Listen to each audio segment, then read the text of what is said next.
Bike ও ডাম্পারের সংঘর্ষে প্রাণ হারালো এক যুবক। ঘটনাটি ঘটেছে উত্তর দিনাজপুর জেলার গোয়ালপুকুর 1 নম্বর ব্লকের দক্ষিণ শাহাপুর এলাকায়। স্থানীয় সূত্রে জানা গেছে, বাইক নিয়ে যাওয়ার সময় একটি ডাম্পারের সঙ্গে মুখোমুখি ধাক্কা লাগে। সংঘর্ষের তীব্রতায় ঘটনাস্থলে মৃত্যু হয় বাইক আরোহীর। মৃত যুবকের নাম সৈমুদ্দিন, বয়স আনুমানিক 22 বছর। দুর্ঘটনার পর ডাম্পারটি পালিয়ে যাওয়ার চেষ্টা করলে স্থানীয় বাসিন্দারা সেটিকে আটক করে রাখেন। খবর পেয়ে দ্রুত ঘটনাস্থলে পৌঁছায় গোয়ালপুকুর থানার পুলিশ মৃতদেহ উদ্ধার করে ময়না তদন্তের জন্য পাঠিয়েছে এবং ঘটনার তদন্ত শুরু করেছে। উত্তর দিনাজপুর থেকে পরিমল সরকারের রিপোর্ট, আমাদের টিভি। দাদা বলছি, কি হয়েছে এখানে? এখানে একটা ডাম্পারের সাথে মোটরসাইকেল অ্যাক্সিডেন্ট হয়েছে, স্পট ডেথ হয়ে মারা গেছে। কোন জায়গাটা এটা? এটা দক্ষিণ শাহপুর। দক্ষিণ বলছি, ছেলেটার কোনো পরিচয় পাওয়া গেছে? হ্যাঁ, ছেলেটার পরিচয় পাওয়া গেছে।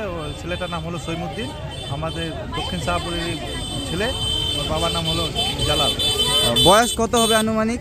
বয়স আনুমানিক 21-22 হবে। বলছিলাম, গাড়িটি কি ধরা হয়েছে যে ডাম্পারের সঙ্গে লেগেছে? ডাম্পারটি ধরা হয়েছে, ডাম্পারটি ধরা আছে।